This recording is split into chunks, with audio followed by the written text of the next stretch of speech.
अस्सलाम वालेकुम। मुफ्ती साहब क्या हाल है? तबीयत से ठीक है जी? आपने जवाब इरशाद फरमाया, बहुत मेहरबानी, शुक्रिया आपका जी। जी उनसे बात करो ना तो वो फिर ये दलील पेश करते हैं। वो कहते हैं सैयदना इब्राहीम अला नबी अलैहिस्सलाम ने पहले कुर्बानी की थी फिर नमाज पढ़ी थी।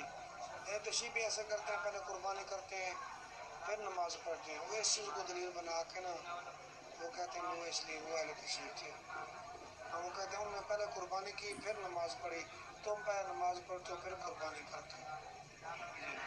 ठीक है, शुक्रिया, मेहरबानी, अस्सलाम। अस्सलाम वालेकुम रहमतुल्लाहि व बरकातुहू। भाई ने सवाल किया कि हमारे यहाँ कुछ लोग हैं, वो कहते हैं कि सैयदना इब्राहीम अलैहिस्सलाम जो हैं वो शिया मज़हब के साथ उनका तल्लक था।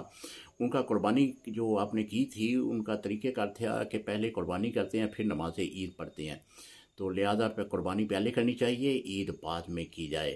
देखें मेरे भाई, हम हजूर अलैहिस्सलाम की उम्मत हैं, हम हजूर अलैहिस्सलाम की शरीयत के मुकल्लिफ हैं। हजूर अलैहिस्सलाम ने जो हुक्म दिया, जो आपने अपनी ज़िंदगी में अपनाया, वही हम पे फ़र्ज़ है, वही हम पे करना वाजिब है।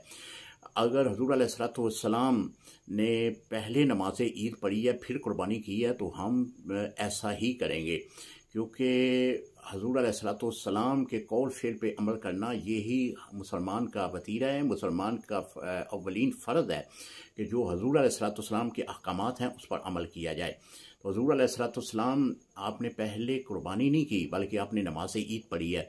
आपके दौर में एक सहाबी थे, उन्होंने कुर्बानी से अपना नमाज ईद से पहले ही कुर्बानी कर दी। तो हजूर अलैहिस्सलाम की बारगाह में जब नमाज ईद पढ़ने के लिए आए तो उन्होंने अर्ज़ की कि या रसूलल्लाह सल्लल्लाहु अलैहि वसल्लम, मैंने कुर्बानी कर दी है, गोश्त भी तैयार कर लिया है, मैं आपके लेकर आऊँ? तो हजूर अलैहिस्सलाम ने फरमाया, क्या नमाज ईद नहीं अदा की? अर्ज़ की कि या रसूलल्लाह, नहीं, नमाज ईद से पहले ही कुर्बानी की। तो आपने फरमाया कि नहीं, तेरी कुर्बानी नहीं हुई, जब तक तू नमाज ईद पढ़ कर कुर्बानी न कर ले तब कुर्बानी तेरी कबूल नहीं होगी।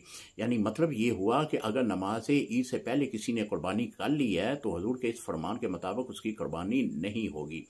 तो हजूर अलैहिस्सलाम ने फरमाया कि अब तेरे पास क्या चीज़ है? तो अर्ज़ की कि या रसूलल्लाह, अब तो बकरी का एक बच्चा है, 6 माह की उम्र का है। आपने फरमाया कि 6 माह की उम्र का बच्चा जो है वो कुर्बानी पे नहीं लगता, लेकिन तेरे लिए हुक्म ख़ास है, तू अब ईद पढ़ने के बाद उससे ज़बह कर, अल्लाह कबूल फरमाएगा। तो फिर हुक्म ख़ास के मुताबिक जो है उन्होंने 6 माह की कुर्बानी, 6 माह का जो बकरी का बच्चा था उसे ज़बह किया, कुर्बानी की।